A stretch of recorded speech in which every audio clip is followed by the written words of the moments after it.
es la segunda edición de Arras de Lona Off Topic.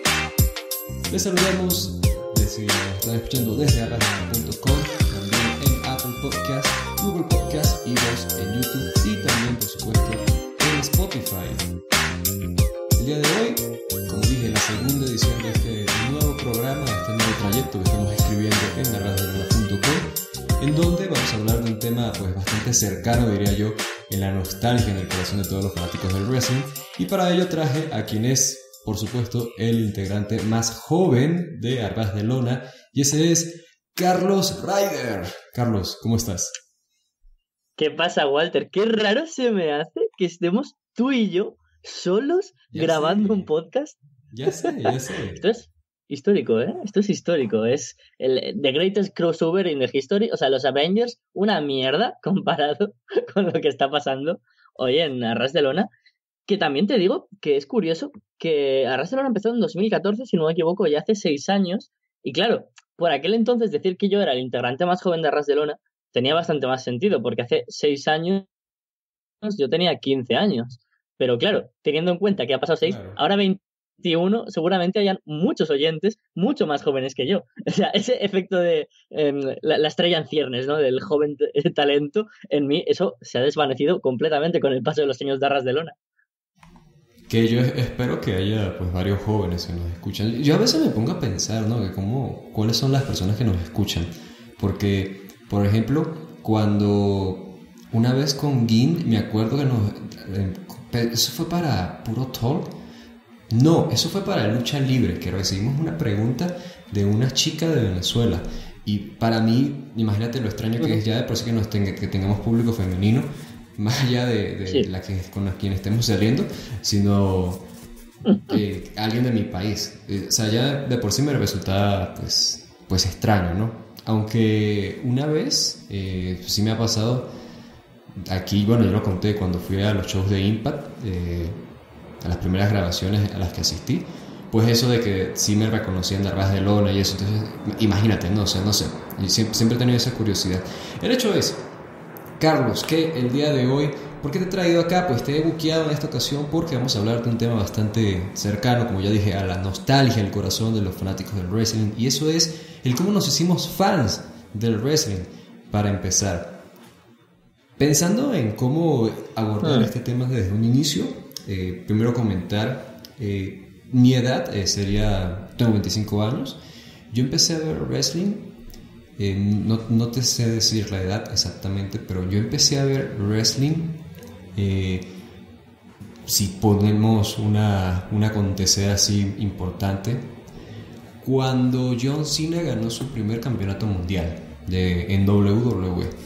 Creo que más o menos a partir de allí fue que yo empecé a ver wrestling, aunque no empecé precisamente con WWE, y por eso pues ahí empieza la primera pregunta, Carlos.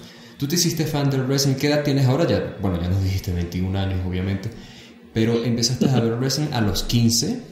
¿Y con qué empezaste a ver wrestling? O sea, ¿cómo fue tu primer contacto con esto? Con 15 empecé a colaborar en Arras de Lona cuando se creó Arras de Lona. Pero yo empecé a ver wrestling cuando tenía 8 años. O sea, empecé pero que muy joven. De hecho, el otro día, dato curioso, estaba revisando en mi correo un mensaje enviado que pensé que había enviado hace mucho tiempo, porque sobre un tema que también hablaremos luego, y de repente me encontré con un mensaje mío que escribía a Solo Wrestling para colaborar con ellos cuando yo tenía 13 años. O sea, yo imagino ese momento en el que tú quieres hacer una página web seria a nivel ya ni siquiera estatal sino internacional en español sobre wrestling, y te llega un chaval de 13 años y te dice que quiere escribir noticias, como venga chaval, sácate primero la ESO, sácate lo obligatorio y luego ya hablaremos. Pero yo empecé con 8 años, muy pronto, porque además de manera muy fortuita, y creo que como la mayoría de gente de mi generación en España o de mi edad, que fue gracias a que el wrestling a partir de los 90, a principios de los 2000, desapareció en la televisión española, pero con la aparición de un nuevo canal en abierto, en 2006, en el canal 4, se volvió a hacer famoso lo que se empezó a llamar de nuevo pressing catch. O sea, aquí el hábito de llamarle wrestling es algo bastante moderno y bastante actual. Y creo que ni siquiera mucha gente de la que ahora ha empezado a ver wrestling gracias a televisión en España le llama así, le seguirá llamando lucha libre o pressing catch. Pero yo es en la época en la que wrestling era un término totalmente desconocido y eso, Claro. tenía 8 o 9 años cuando empecé a verlo. No, y de hecho, pues, por lo menos lo que es en Sudamérica, siempre la vieja escuela usa el término cachacascán, que viene pues del inglés cash Oh, as can, y se usa mucho ese término, el ujú, cachacascán. Y eso te lo comprendo totalmente. Que en España, claro, ya estás viendo los paralelismos de una vez, porque yo crecí en un país que evidentemente tuvimos lucha libre. De hecho, una de la lucha más famosa que tuvo Venezuela fue entre Dragón Chino en contra de Bruno Sammartino, que muchas oh, que falsas fuentes la listan como que no, sí, esa lucha tuvo 10.000 espectadores, pero es imposible porque la arena donde fue esa lucha no da para una capacidad de ese tamaño. Entonces eso primero, ¿no? Pero claro, siempre habíamos sido muy ajenos a esto de lo que es el mundo del wrestling y de la lucha libre en general.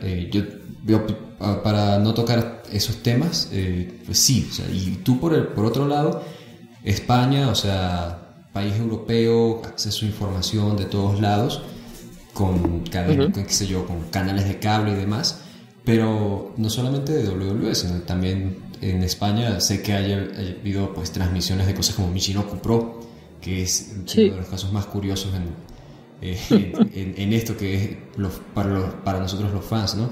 El hecho de que España tuviese acceso a Michinoku Pro y también, pues, por las varias empresas europeas. Yo, un caso en particular que recuerdo mucho, y me van a disculpar que pasen los aviones, estamos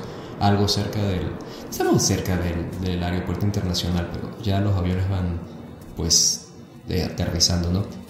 Eh, un caso en particular que recuerdo mucho es el de, ¿cómo se llamaba? New Wrestling Evolution, no estoy seguro del nombre de la empresa, es NWE, Sí, que esa exactamente. empresa, vaya, Evolution. estuvo, Sí, tal pues, cual.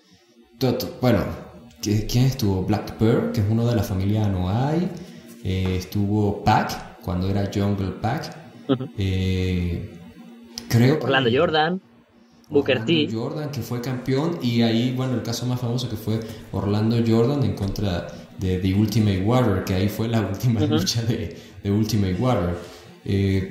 Pues, haciendo ese Sí, sí. paralelismo, o sea, como para ti que, o sea, evidentemente no creciste en una época, digamos, de la Attitude Era, no viste el primer tour de WWE España con el Matador en contra de Undertaker, cosas de este estilo. Pero sí que estabas en esta época, vaya, siglo XXI, mucho acceso a la información al fin y al cabo.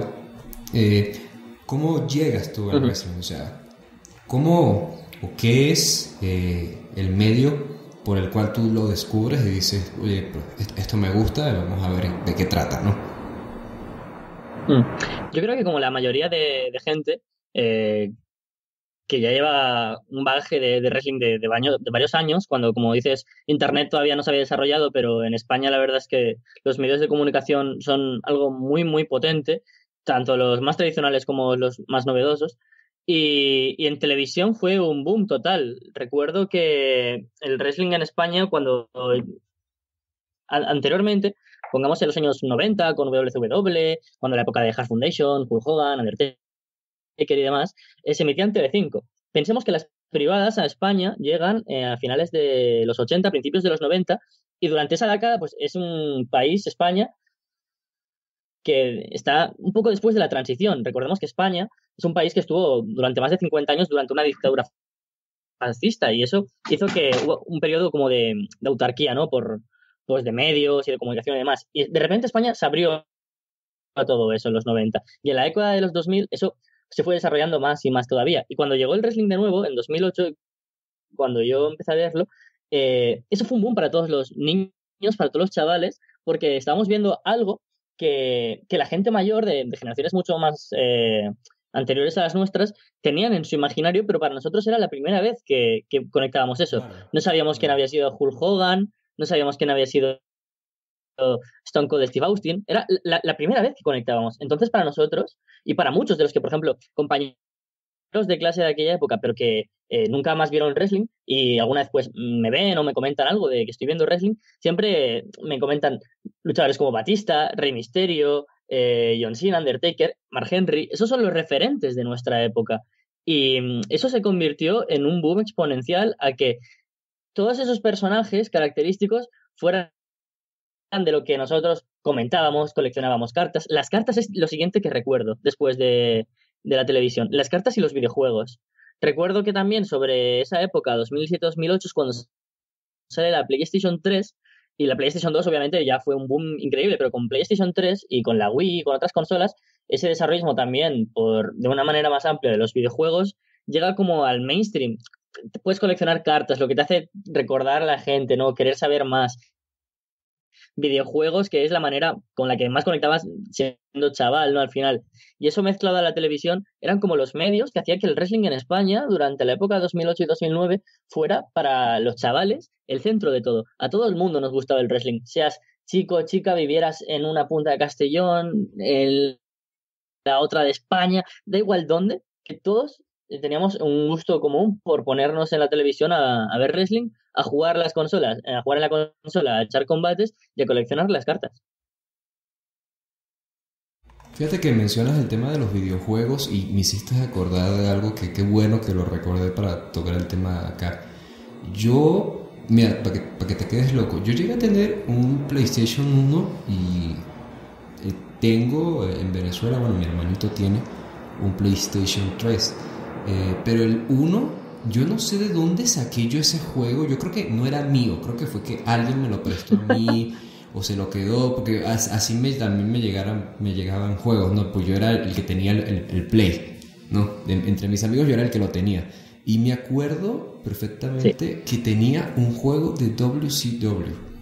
Y claro, en una época que yo no existía WCW ya, yo no veía WCW, pero sin embargo tenía pues contexto o algo de idea de quiénes eran las personas con las que yo jugaba. Por ejemplo, Goldberg, sabía algunas cosas suyas, Sting, sabía algunas cosas suyas, Hulk Hogan lo reconocía más por películas que por el wrestling en sí. Y así yo conocí a varios de WCW. No sé cuál juego exactamente, pero lo estaba buscando mientras estabas hablando.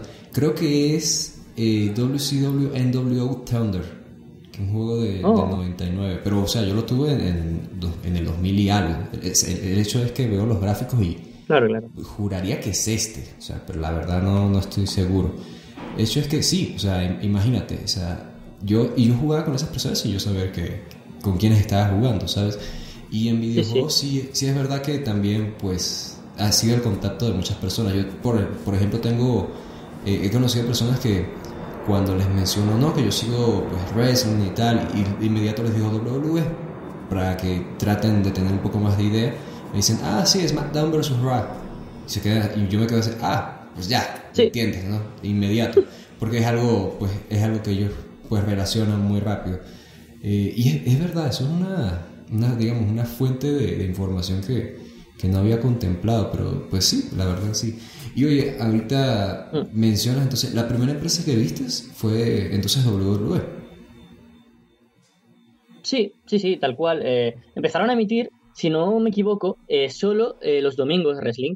Quiero decir, solo emitían un día a la semana wrestling, lo que quiere decir que tenía que haber una criba, ya que WWE, como todos sabemos, tiene 2 programas semanales, Raw y SmackDown, lo que hacía que solo se emitiera SmackDown. Raw, en esa época, por alguna razón, por ese imaginario que tenían anterior del SmackDown grande con estilos de Kurt Angle, Chris Jericho, The Undertaker, The Rock, pues era como a lo mejor lo que aún los programadores de televisión, o porque los ratings en esa época de SmackDown eran más potentes, fue el producto que se trajo primero a España. De hecho, cuando tú has dicho ahora cuando tú mencionas a algún conocido, algún amigo, rollo wrestling, y SmackDown versus Raw es lo primero que se les viene a la cabeza, yo creo que aquí es SmackDown, ni siquiera Raw. SmackDown es como le llaman al wrestling.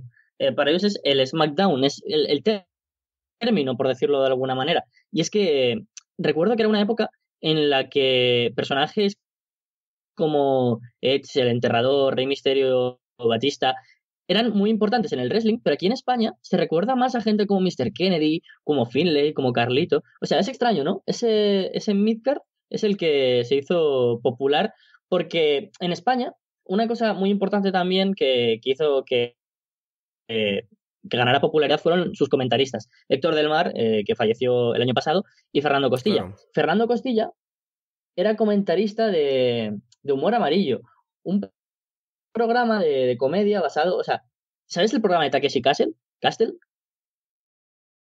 ¿Sabes qué Mm, programa es? no ubico.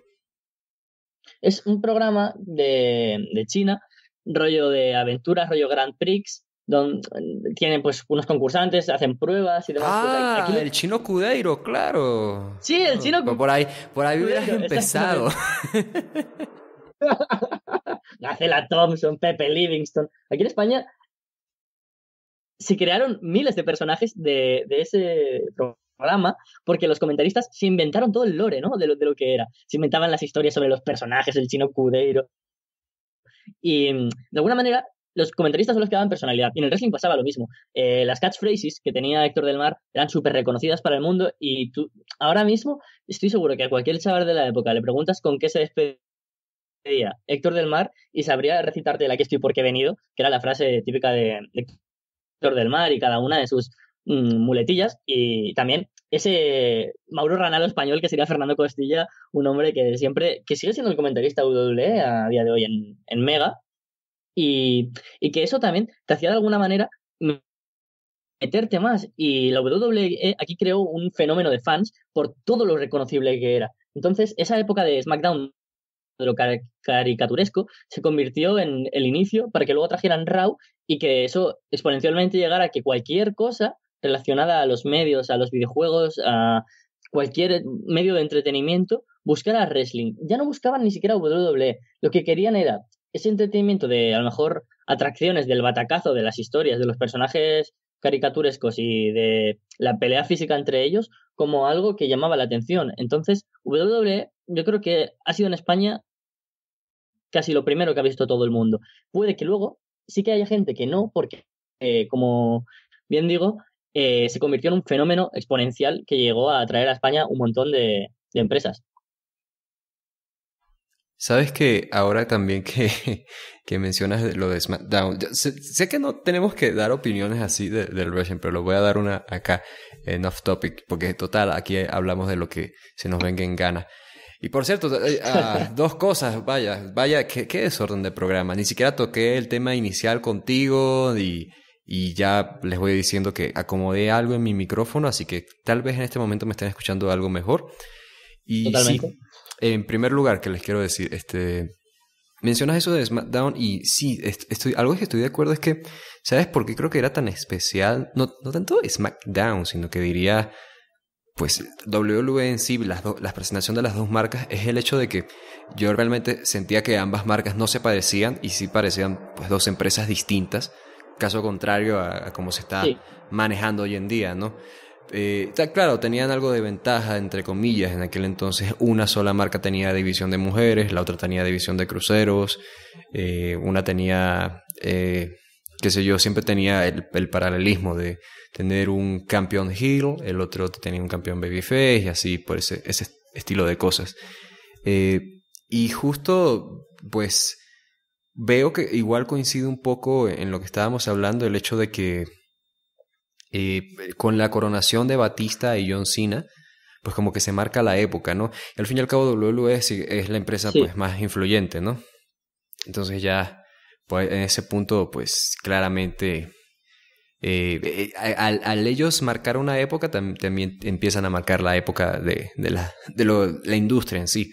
Cuando John Cena se coronó campeón mundial de WWE, pues empezamos a tener eso, ¿no? ¿Sabes? Lo que es el reinado de Cena, el ascenso al estrellato, vaya, y eso empezó a definir un poco lo que fue el wrestling en la primera década de este milenio y también a inicios de esta década que ya acaba de terminar, porque sí acaba de terminar, no termina en el 2021.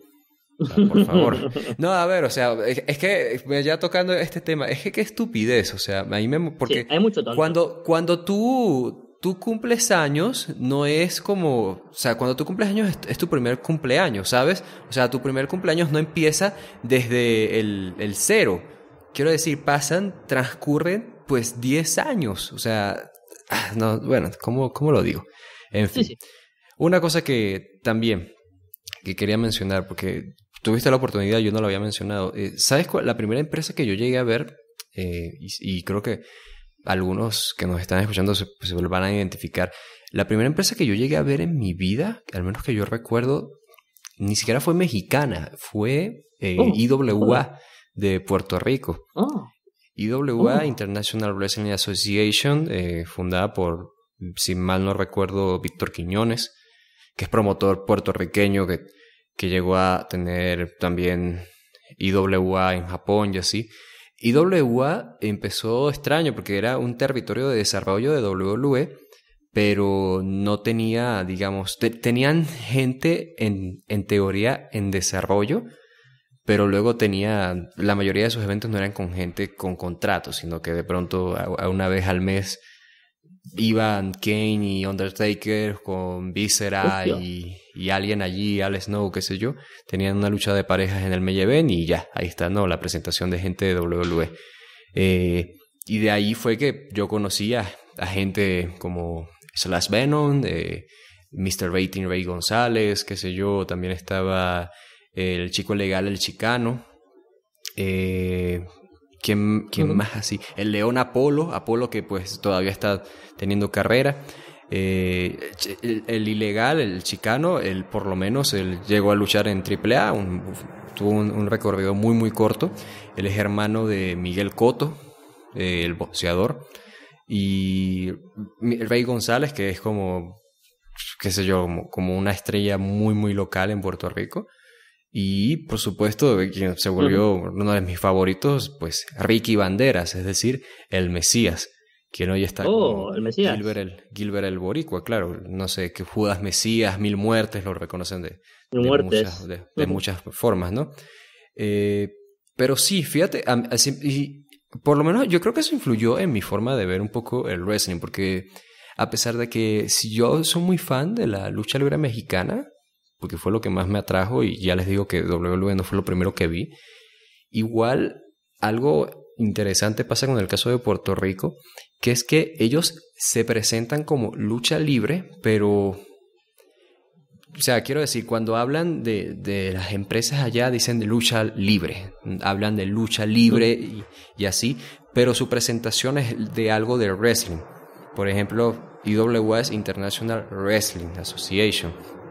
WWC, que es la empresa de Carlos Corlón, se llama World Wrestling Council. Entonces es un estilo de wrestling. Claro, ahí sí no te sé decir si dentro del ring luchan hacia la izquierda o la derecha, como normalmente se suele distinguir los estilos de lucha libre y wrestling, pero vaya que es siempre lo considero un perfecto amalgama. Por eso es que siempre sentí esta predisposición por el que sí, me gusta la lucha libre mexicana, pero sí quisiera tener más de estos elementos que yo veía en IWA, sobre todo IWA, porque yo lo viví en una época en donde estaba Dosh Mantel como Booker. ¿En serio? Dosh Mantel fue, mira, eso lo puedes buscar. Dosh Mantel no solamente fue Booker de IWA, sino que llegó a ser premiado como mejor Booker del año por el Wrestling Observer Newsletter. O sea, realmente la empresa era muy grande. O sea, yo ya la llegué a conocer porque tenían shows en Telemundo Puerto Rico. Y Telemundo Puerto Rico, pues vaya, un canal de cable que se colaba por allí en países del Caribe y pues terminaba teniendo pues transmisión en toda América Latina sin quererlo, ¿sabes? Y realmente era una empresa muy grande. ¿Sabes quién acabo de recordar también? Que estaba Sabio Vega. Sabio Vega. ¿No? Claro, sí. Vampiro también llegó a pasar por allí. Recuerdo que también estaba Shane de Glamour Boy, que él estuvo como referee en TNA y él fue la pareja original de Sean Morley, de Val Venis, cuando eran The Canadian Glamour Boys. Y así también que recuerde, estaba también pues el polémico El Invader, el Invader número uno, que fue quien, pues, vaya, lo voy a decir porque fue lo que pasó, quien asesinó a Bruiser Brody en Puerto Rico. Oh, Eso pasó. ¿en serio? ¿No te sabes esa historia? No, Dios, pues, estoy vaya, o flipando. sea, pues Yo de Puerto te Rico lo... me sacas de Bad Bunny y no sé casi nada de Puerto Rico. Pues mira, ya qué bueno que ya se acomodó el audio para contarles esto muy rápido. Pues sí, muchachos, o sea, Bruiser Brody fue un luchador bastante famoso ya, etcétera, y él fue asesinado y según lo que se cuenta, pues él fue asesinado en un show en bastidores, fue apuñalado y hay testigos presenciales del hecho ocurrido. Tony Atlas creo que fue uno de los que lo presenció y dijo, pues Ajá. sí, fue él, fue el Invader número uno y él no estuvo preso. No sé, Hola. ahí sí que desconozco los detalles exactamente de cómo transcurrió todo ese proceso, pero el hecho es que sí, o sea, eso fue una tragedia que afectó al wrestling en Puerto Rico, pero grandísimamente, ¿no? A pesar de todo, el Invader yo lo recuerdo como ¿sabes? Luchador, veterano, que al fin y al cabo, pues la gente lo quería, ¿no? De alguna manera, porque Sí. no, esos temas sí no traspasan tanto el kayfabe. Pero sí, fíjate que me acuerdo mucho de eso, de cómo, y pienso mucho en eso, en cómo pues terminó influenciando un poco mi manera de ver el wrestling. ¿Tú dirías también que te pasó lo mismo? O sea, siendo el hecho de... Porque hoy en día, no sé, ves las cosas que te gustan y dices, bueno, pues sí, obviamente yo crecí con este tipo de cosas, ¿no? Imagino que así pasará con algún veterano, ¿no? Las personas que crecen con la actitud era, pues tienen la idea de que, estos luchadores eran más rudos, las historias eran pues más fuertes y demás, pero es porque crecen con esa idea, desde pequeños se ven influenciados por eso que ellos Claro. veían, ¿no? Ujú. En realidad, esta época no fue una gran época ni cosas destacadas. De hecho, lo piensas con retrospectiva, yo qué sé, desde las storylines que recuerdo como súper, como si vívidas, ¿no? Como si las tuviera delante, de verlas en televisión, aquí en mi cuarto, son historias como la de Hornswoggle como hijo ilegítimo de Vince McMahon. O sea, esa es como de las que recuerdo más grandes. El regreso de Jericho, que, que fue un poco un plus para todos aquí en España, porque, claro, mi generación no sabíamos quién era Jericho. Y tampoco, o sea, ¿cuándo regresó Jericho? Sería 2009, si no me equivoco. Y en 2009 yo, por ejemplo, aún no tenía ordenador. Claro, pues si tenía 11 años, no tenía ordenador. Y, y claro, tuvimos que ir a esperar, eso, si Raúl lo emitía en los sábados, tuvimos que esperar a un martes o un miércoles que teníamos informática en el colegio para poder ver quién era Chris Jericho. O sea, para nosotros el wrestling era algo con lo que íbamos Claro, aprendiendo porque y no lo súper fuera de conocían. lo que es ahora el wrestling. Claro, claro, para nosotros era un tipo sin más y la gente volviéndose loca, los comentaristas celebrando el regreso de Jericho. Y nosotros fue bueno, me das a elegir entre Chris Jericho y Jimmy Wang Yang y me quedaré con Jimmy Wang Yang, ¿sabes? Porque era alguien que conocíamos. Y aquí en España el wrestling ha sido mucho de eso, de figuras que más recuerdo de esa época, pues claro, eh, gente como The Boogeyman, gente como Funaki, gente como muy aleatoria, ¿no? Gente que nunca ha llegado a ser nada ni destacable, pero que eran personajes muy coloridos y muy bien desarrollados. Entonces, claro, mucha gente, y también sobre todo los heels de esa época eran personajes muy buenos, donde el wrestling en la calidad daba un poco igual, pero claro, habían muy buenos heels como Booker T, como William Regal, como Finlay, como Mr. Kennedy, Randy Orton.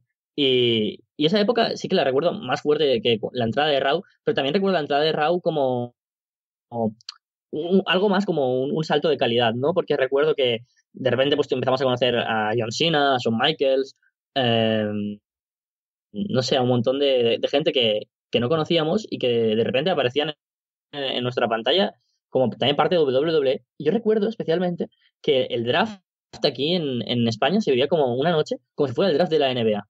Te lo juro. O sea, es algo que ya no existe, esa sensación que había, porque como tú antes muy bien decías, te daba la sensación de que tuvieras dos programas que podrían ser de dos empresas distintas, Raw y SmackDown, súper bien llevadas. Entonces el draft era como, ¡buah! ¿Qué cambio va a haber? Y yo recuerdo especialmente en 2009-2010 la noche en la que Jeff Hardy se va a SmackDown y Triple H también. Entonces SmackDown son Big Show, Triple H, Edge, Jeff Hardy, CM Punk, Rey Mysterio también por aquella época. Podría decirte también, ¿quién más podía ¿Y estar? Jeff Hardy tú lo llegaste a conocer en WWE? Sí, sí, yo recuerdo que cuando yo empecé a ver a Jeff Hardy fue cuando estaba en WWE en Raw, cuando era campeón intercontinental y tuvo ese combate contra Umaga en Steel Cage que se lanza haciendo un Whisper in the Wind.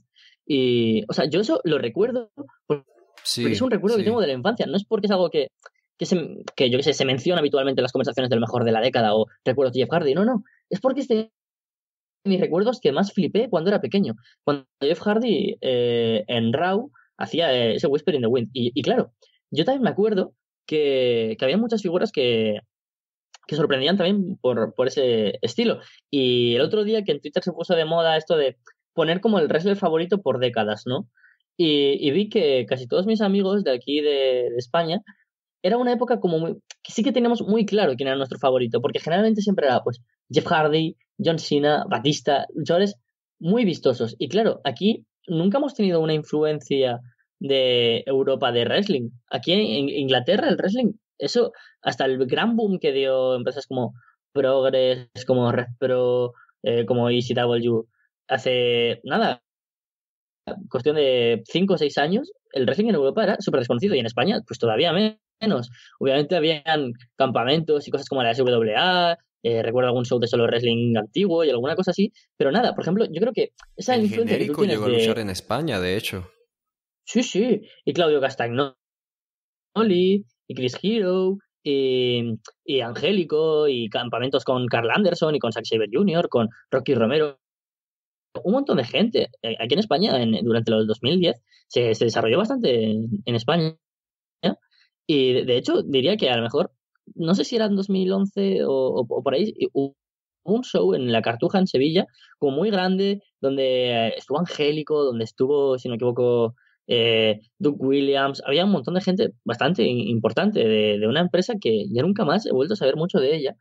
Pero claro, tú, por ejemplo, sí que has vivido esa influencia de estar en Latinoamérica de la lucha libre, ¿no? Que tú comentabas, de que ellos se vendían como empresas de wrestling, pero la idea de lucha libre es algo que en Latinoamérica sí que es potente, no tanto como en México, que Sí. ahora lo comprobarás casi a diario, pero en Latinoamérica, por lo que tengo entendido, la lucha libre también es algo dentro de la cultura popular. Sí, o sea, aquí, obviamente aquí estando en México, pues lo siento pues bastante. La Parca falleció hace unos días, en paz descanse, y justo le dije a uno de mis roomies, mira, yo sé que tú no tienes ni idea de esto, pero acaba de fallecer La Parca. y, y su reacción fue más bien como de, sí, sí, sí lo vi. Y claro, o sea, claro, si son celebridades, ¿sabes? O sea, una vez en el trabajo en donde estaba antes, llego y se me acerca alguien así, casi que sin saludarme, y dice, ¿viste lo del hijo del perro aguayo? Perdón, más bien, ¿viste lo del perro aguayo? Porque murió Ajá, el claro, señor claro. padre. Y vaya, porque son celebridades al fin y al cabo. Y sí, o sea, yo lo que siento es que para el mexicano sobre todo es de que no, lo mío es lucha libre y esto es lucha libre y la lucha libre es así y este es mi concepto y se encierra pues mucho aunque cuando no se da cuenta de la variedad de cosas que tiene pues su propia tierra. Digo, no sé, un show de, por poner un ejemplo, de DTU no se parece absolutamente en nada a un show de la Arena Coliseo los sábados, pero en nada. Y incluso, pues, el año pasado tuvimos en el Consejo Mundial de Lucha Libre, en la despedida de Liger, tuvimos la primera lucha de 4 esquinas en esa empresa. En esa empresa, Oh, imagínate. oh, Cuando, madre mía. imagínate Sí, sí. la cantidad de cosas que se ha hecho y luchas que hemos tenido, pues, fuera de ella, ¿no? Entonces, sí, o sea, yo por lo menos, al menos, pues pasa lo mismo, por no tener pues ese acceso a la información. Igual yo no me sentí influenciado por cosas como Perú, LWA, o por la escena en Chile, que son, se me ocurren los países más potentes, o el 100% lucha, al menos al 100% lucha yo no lo llegué a ver en Venezuela. Pero ya ves, 100% lucha era un éxito que hacían giras en Paraguay y el show se transmitía en Perú y en Chile, ¿no? Llenaron el Luna Park en Argentina. Entonces, vaya, al fin y al cabo, pues ya eran eso, un fenómeno. Pero yo por lo menos no me llegaba a ese tipo de contenido. Y ¿sabes qué? Y a eso, ahí te lanzo esta pregunta ahí para que revises en lo más recóndito de tu mente, Carlos. Yo la A ver. primera lucha que recuerdo haber visto, ojo, que Au. recuerdo. Mira, voy a decir dos porque realmente es que no sé cuál vino primero. Recuerdo una que era Conan y Ron Killings, es decir, R-Truth, Ajá. en contra de Thunder y Lightning. Thunder y Lightning eran una pareja puertorriqueña. Era, o sea, me da risa. Para mí, o sea, eran los mejores. O sea, la artillería pesada era la máxima pareja de Puerto Rico. Pero hoy en día yo siento que si alguien los ve, diría como que estos tipos eran unas estrellas en Puerto Rico. Porque básicamente cómo se movían todos era demasiado inspirado en Kane y Undertaker y en los Dudley Ajá. Boys. Y eran enmascarados, la máscara tampoco era demasiado, pues, demasiado detallada, era simplemente unos rayos allí, por eso uno era Thunder y otro Lightning. Y ya, eso era todo, ¿no? Y eran como los Road Warriors de Puerto Rico, sí me doy a entender, pero esa era una pareja que dominaba empresa donde se parara y era pues claramente la pareja más dominante de todo Puerto Rico. Y recuerdo mucho eso, eso era la época en la que Conan y Ron Killings hacían equipo en TNA, justamente. Y la otra, y más vieja que recuerdo, llegué a ver un programa. Lo transmitían en Fox Sports, me acuerdo, cuando Fox Sports trataba mal a la lucha libre. Porque la gente, sí me acuerdo, ya y tocando paréntesis, la gente sí criticaba bastante, Consejo Mundial, no aprovechó su recorrido en Fox. Pero es que Fox Sports trataba a Consejo Mundial y al resto de empresas de acá de México como un chiste. Pero como un chiste, que los llevaban a programas, los ponían a hacer eso, chistes, y no los trataban de forma seria.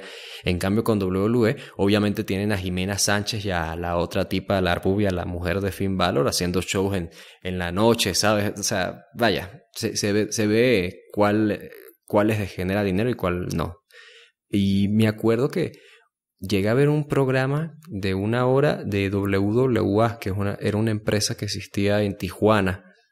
Y era un torneo, en el programa hicieron un torneo por los campeonatos de parejas y la semifinal fue Blue Demon Jr.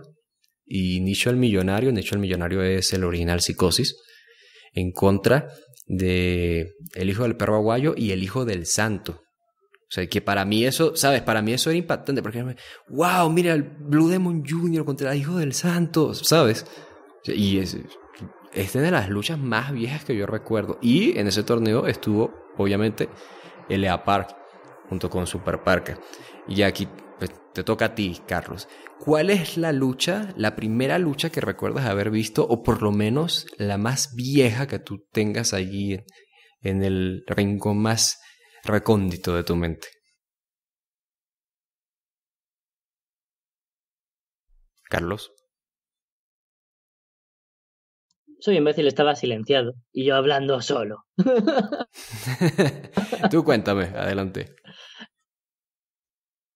Estaba diciendo que Capo y yo deberíamos grabar siempre los finales y los principios de Inbox, o sea, cuando seguimos hablando y cuando empezamos a hablar en llamada, porque muchas veces hablamos de cosas que sería interesante hablar, y esto no sé si ya lo habíamos hablado en un programa o en un antes o en un después. Creo que de hecho fue en un post-programa, que hablábamos sobre wrestling en España y cuál fue como el primer recuerdo que tuvimos dentro de España, y también pues eso desembocó en cuál fue el primer combate. Y yo no tengo claro cuál fue el rival, porque yo recuerdo como los colores y los personajes, pero no tengo muy claro quiénes fueron, ¿vale? Yo sé que fue Jimmy Wang Yang, el primer combate que vi fue Jimmy Wang Yang, en SmackDown, por supuesto. Eso sería, pues, finales de 2006, principios de 2007. Y no sé si fue contra o Fit Finlay o contra Tatanka. No lo sé. O sea, yo recuerdo Carajo. que era un señor que llegaba con un palo, que era vistoso y no recuerdo mucho más. Porque lo siguiente que recuerdo ya directamente, ojo al combate, para mí esto era un Dream Match. Para mí esto era ver a The Young Bucks contra los Usos. Era Dios y Domino con Cherry, evidentemente, contra contra lo que aquí se llamaban los vitamínicos, que eran Brian Kendrick y Paul London con, Oh, sí, gran tag con team. Ashley. Ujú. Esos son los dos primeros combates que recuerdo. El primero, no tengo nada claro si era Finlay, si era Tatanka, por lo tanto mi cerebro ha dicho, bueno, para tener poco claro, recordemos el segundo combate, que sí que recuerdo perfectamente a Dios y Domino, que para mí era, guau, increíble, es como, Dios, que son súper cabrones, y Y flipaba eran con Kendrick y malísimos, London, pero malísimos.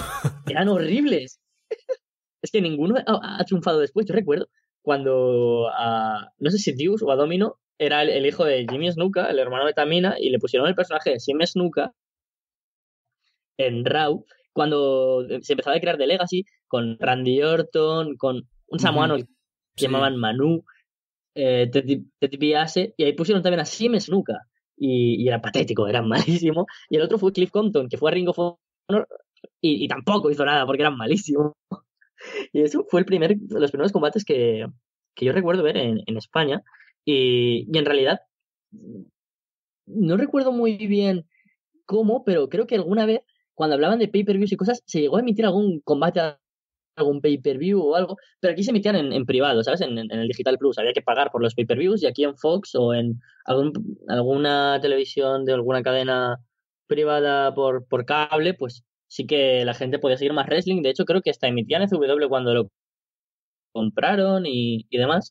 Y eso sí que la gente lo podía ver más. Pero ya te digo que en esa época había muy poca gente que tuviera televisión por cable en España, porque era algo caro y menos para ver wrestling.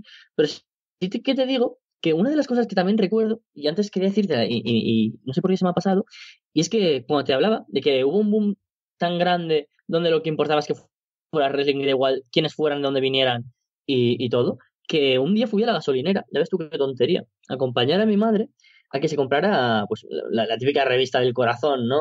Y vi como un cartón con unos DVDs de wrestling y yo le insistí a mi madre que comprara y he perdido esos DVDs, pero tenía mucho interés en saber ahora cómo sería, pero recuerdo que eran de la FW, de la original, y habían combates de Taz, de Al Snow y de gente que No no me recuerdo. O sea, jodas. te lo juro, gente muy rara, las cuerdas azules, o sea, tampoco tengo claro si era FW o era una Las filial o cuerdas era algo así. azules. Tú estabas Azules, viendo tío, era... Mid-South, una cosa así, y ni lo sabías, ¿no? Sí, Imagínate. sí, Y sí, pero eso claro, aparece, bueno, llegaba a y aquí España, la debutando gente... Kurt Hennig, una cosa así.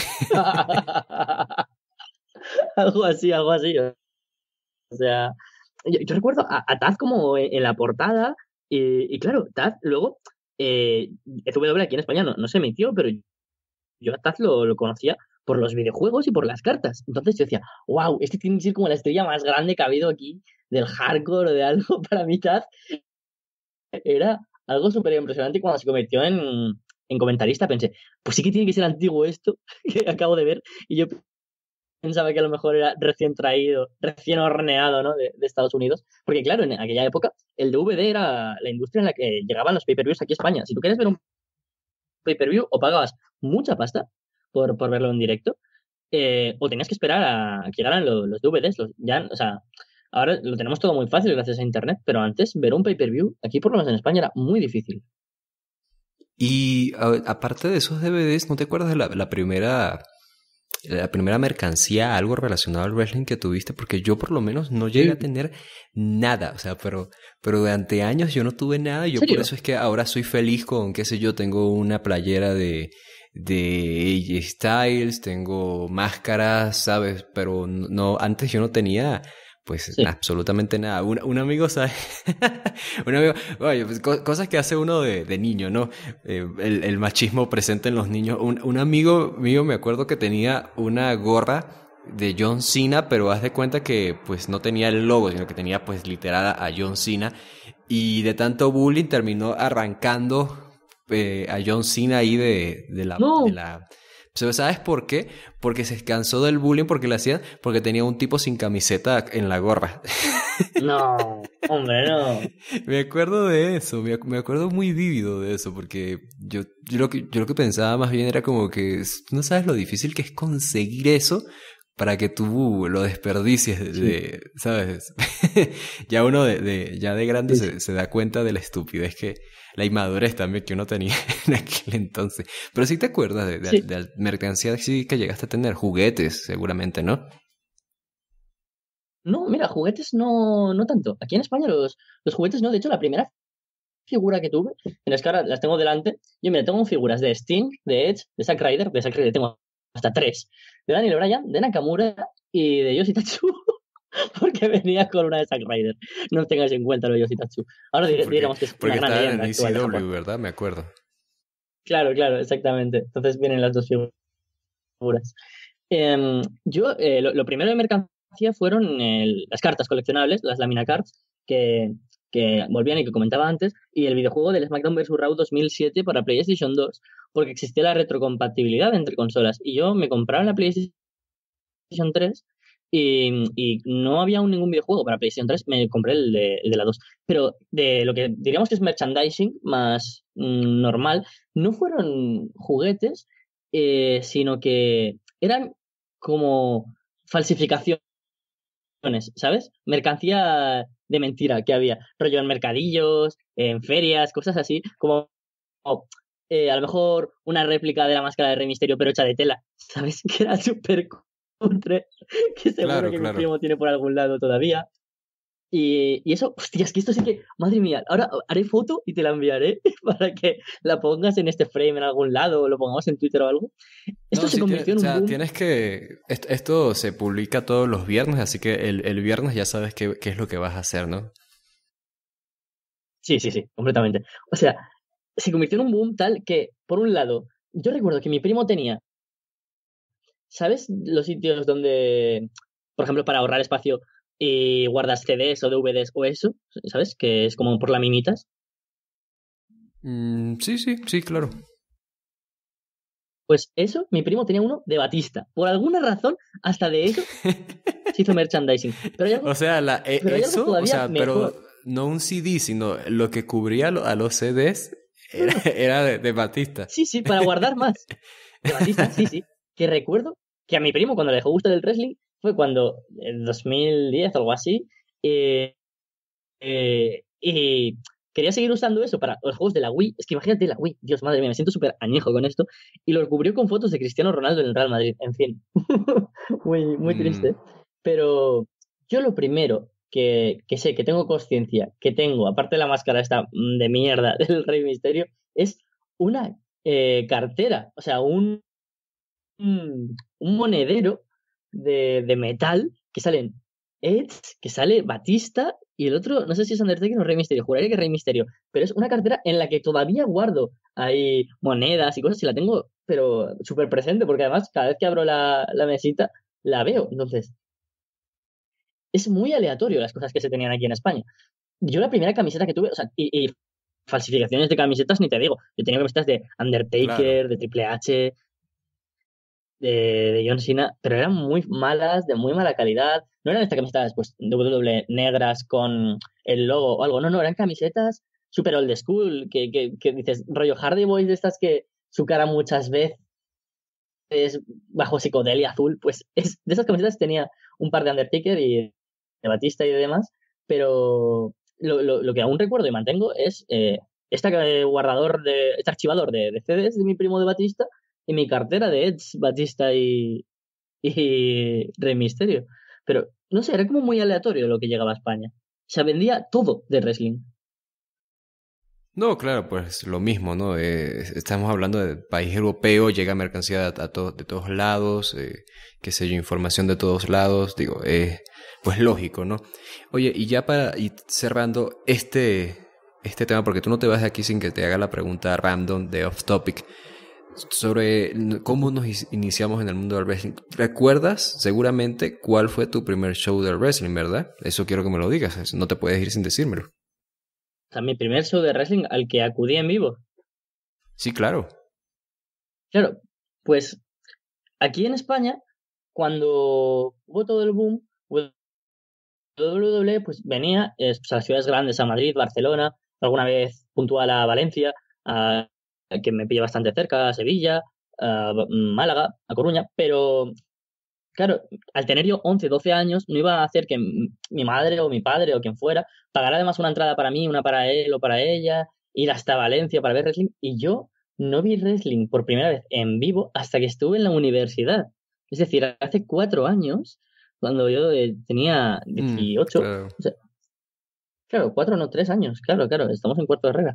Pues que me fui a Madrid, al Withing Center, porque volvía el wrestling a España. Y además es que venía gente que a mí me gustaba mucho, ya que una de las cosas que también me gustaría comentar, aunque sea muy brevemente, es que el wrestling cuando lo petó en España, y antes hemos mencionado que se llegó a emitir Michinoku Pro Wrestling, se llegó a emitir en alguna cadena muy pequeña CMLL. Yo recuerdo a Alex Koslov, por ejemplo, no sé por qué, lo recuerdo, ¿sabes? Era como un luchador que me gustaba. Recuerdo pues también el principio de Alberto del Río y de gente así. Bueno, y la otra empresa, si en 4 se emitía WWE, en Antena 3, que era de las otras televisiones grandes, se emitía TNA. Y claro, Ah, ahí sí, hubo claro. Sí. claro, hubo dos personas que, o sea, una persona en un tag team que especialmente me cautivaron y me hicieron querer saber más de wrestling todavía, que fueron AJ Styles y Motor City Machine Guns. Y claro, una vez que AJ Styles firmaba por WWE, para mí eso supuso algo muy importante para mi vida, porque fue como un salto de decir, oh, madre mía, cuánto tiempo ha pasado, ¿no? Y claro, cuando fui Claro, yo a ver es wrestling justo la nostalgia, claro. Claro, claro, claro, claro. Cuando me fui a Madrid, Styles llegaba como campeón y se enfrentaba a, a Dean Ambrose, para que recuerdes en qué rivalidad, cuando estaba metido por medio James Ellsworth y Daniel Bryan era manager general, Ah, o sea, sí, claro. Claro, bueno, sí, cuando sí. estaba reiniciando la división de marcas. Ujú. Ujú, exactamente. Entonces volvían a hacerse shows con separación de marcas, tours de SmackDown en otoño y en primavera de Raw. Entonces yo me fui un noviembre, juraría que fue un 16 o 17 de noviembre por ahí, a Madrid a ver SmackDown. Y claro, recuerdo, pues por ejemplo, que luchaba Kurt Hawkins contra Apollo Cruz cuando Apollo era el Face the Facts, cuando Kurt Hawkins era el Face the Facts. Eh, Todo el público bastante volcado con Apollo y yo gritando Face the Facts, Face the Facts, yo solo apoyando a Kurt Hawkins. O Recuerdo sea, un Demir contra qué Ziggler triste, o maravilloso cuando sea, se... eso es lo más triste que has dicho en este programa. Uf, pues estamos en el capítulo 2 de Off Topic y es probable que no se supere algo Vamos tan a seguir triste. superando, ¿no? Ya de aquí es cuesta abajo. Claro, claro. O sea, algo de... Alguien que se compra una camiseta de, yo qué sé, Rory McAllister, un fan de Jesse Goders, algo así. Tendría que Dios. superar. Yo Ay, tengo bueno, eso lo tiene mi hermano. Yo todavía tengo una playera de No Way José allá en Venezuela. Pero no me arrepiento, es muy buena playera. O sea, independientemente de todo lo que tú quieras, es muy buena playera. O sea, tú la puedes usar en la calle, ¿sabes? Y nadie se da cuenta de que es de wrestling. O sea, es muy buena. ¿Cuál fue la primera camiseta que tuviste oficial de wrestling? Creo que fue justamente la de No Way José. Porque Oh, y eso fue porque, de hecho, yo todavía tengo algunas que todavía no me llegan. Tengo una, qué sé yo, de Kevin Owens, tengo una de New Day, tengo varias que todavía no me llegan. Lo que pasa es que, bueno, el tema en Venezuela es el envío de cosas, ¿no? El control de cambio, el bloqueo de dólares. Bueno, ahorita la cosa está completamente distinta porque, por lo que sé, o sea, cómo ha cambiado las cosas en un año, ¿no? En un año sé que allá, pues, la gente está con dólares en la calle y ya es perfectamente normal, pero ya es porque ha superado lo legal, ¿sabes? O sea, es ya casi que una cosa necesaria, pero en su momento, pues, era muy complicado eso, el comprar algo en el extranjero, sí, porque es, ya digo, temas de control de cambio. Y esa no la tuve sino hasta grande, fíjate. Y el primer show de wrestling en el que yo fui en vivo, orgullosamente, pues fue con el Venezuela Wrestling Club, que fue qué guay. a Venezuela Wrestling Club, el grupo de muchachos de wrestling en Venezuela que organizaron un show en Maracay, en mi ciudad, y vaya, o sea, ahí conocí a Celo Ochoa, que hoy en día está en CNL, en Chile, y También conocí a Black Flame, qué sé yo. O sea, el hecho es que me acuerdo que en ese show fue el primero que vi. Y sí, ahorita me pusiste a pensar, qué triste, qué chimbo de nuestra parte que no fuimos a un show en vivo de wrestling, sino hasta grandes. O sea, está bien, Sí. ¿no? Porque es como de, ok, pues nos hicimos grandes, nos hicimos fans de esto desde grandes y lo apreciamos con otra tónica, qué sé yo. Pero igual, como que envidia, ¿no? Cuando ves a los niños viendo este tipo de shows y ves lo bien que eso lo pasa. O sea, yo me imagino yo en un show, qué sé yo, si WWE hubiese ido a Venezuela alguna vez en su vida, imagínate ver, qué sé yo, a Batista en Caracas, o sea, yo hubiese enloquecido, o sea, Buah, sí. no viví eso, no vivimos eso, es medio triste eso también. Mm. Es muy triste porque, claro, a mí se me va a quedar la espinita de no haber visto a Undertaker en directo. Y digo, es que en activo aún podría hacer. Ojalá poder ahorrar y ir a un WrestleMania y ver a Taker, ¿sabes? O cosas así. Pero me da a mí que como no vaya a Arabia Saudí, cada vez va a ser más difícil ver al Taker. Así que ya es algo que tengo aceptadísimo. Pero si te quieres que te cuente algo bastante curioso sobre wrestling en vivo y mis experiencias, yo wrestling en vivo he Dímelo. visto 3 veces. Solo 3. Es poquito. Claro, en Valencia se da bastante poco. No hay empresa de wrestling en Valencia. Es el que haga eventos. Y cuando viene WWE, que es la única que viene. Bueno, a veces también se hacen eventos en Barcelona, aparte de Riot y de Rage y de Lucha Libre Barcelona y lo que fue SWA y demás. También se hacen de vez en cuando algún evento que aleatoriamente vienen luchadoras de Yoshi o recuerdo una empresa que se llama RCW que llegó a traer a España gente, no sé, muy aleatoria de nivel internacional, pero yo solo he estado en 3 eventos, ¿vale? En uno WWE y 2 de la WWE. Pero yo estando solo en 3 eventos en vivo en mi vida, amigo Walter, yo he visto un 5 estrellas de Dave Meltzer. Yo he visto un Ah, 5 sí, estrellas sí, en directo. sí, O claro, sea, el Ricochet en eso contra me vuelve de loco. A-Kid. No, no, Zack Sabre Jr. Ricochet no tiene las Ah, 5 caray. estrellas. Ah, cierto, sí es verdad. Ese es, entonces, o sea, Saber Jr. contra A-Kid, ese sí tiene las 5 estrellas. Sí, Mira, sí, sí, ahí qué fue bueno que cuando dio para quien no lo el sepa, ¿no? A-Kid, salto. luchador español, pues ya, pues bastante reconocido que su mayor exposición ha sido en NXT UK. Ujú, totalmente. A partir del 5 estrellas, bueno, cuando el combate contra Ricochet aquí en España supuso un cambio de mentalidad de si ha podido venir Ricochet, que era uno de los luchadores más prestigiosos del territorio independiente, creo que fue el año anterior el que ganó el Bola, eh, el wrestling español podía dar un salto. Y yo la siguiente vez, o sea, recuerdo que el WWE puso en Twitter, en Twitter algo como, ¿qué luchador os gustaría que viniera? Y yo puse un GIF de Zack Sabre Jr., porque era en aquel entonces sí, mi luchador favorito, me parece un genio del wrestling. Y guau, ir a ver ese combate para mí supuso magia, ver magia en vivo, te lo juro, porque cuando fui a ver la WWE, pues es un house show, sabes que no se enfrentan demasiado en serio y demás, pero ver ese A-Kid contra Zack Sabre Jr. para mí fue una intensidad.